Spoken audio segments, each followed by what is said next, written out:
De jo naig en el 41, doncs del 45, de l'any 45 se jugava pilota ahí hasta el 50. Hasta la pista de Demuz era camp.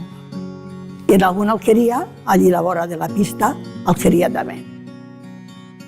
Era molta horta, era molt rural, fins als anys 55-60 que es començaven a edificar, la vida era molt senzilla, no? Este és el cotxe i este és mon pare. Ahí dins estic jo.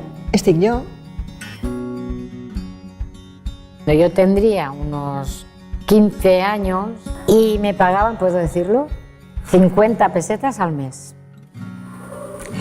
Ese fue mi primer sueldo.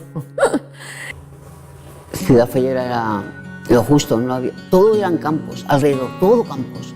Que yo estuve justamente un año en la línea del 27 de conductores.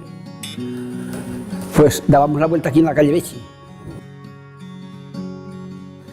I la gent que passava el tramvia, pues, ja veus tu, o deia burxosa, pues tots treballadors. De Nicala també pujaven, hasta que arribaven a estos de Serrans. Me la hizo una amiga y me la hizo en Verset Alexandre. Como veis, están los árboles que habían antiguamente. En el cine Rosaleda el alquilaven para hacer presentacions de falles. Tengo a mi madre aquí y aquí tenemos todo el parque. Esto es el parque. Cuando lo inauguraron, que estaba pelado, inundado como lo veis ahí. Es cuando se asfaltó la calle San José Artesano.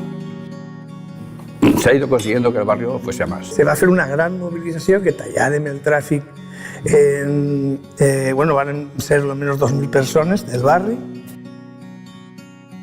Per exemple, la Guàrdia Civil, a 4 que eren els meus col·legues, més d'una vegada nos va obligar a tallarnos el moño al cero. Pues la verdad es que había bastante gente joven que se movía, estaba la gente del Casal de la Juventud, y luego a nosotros, pues a mí y a unos cuantos amigos más nos dio por la locura de montar un grupo de rock.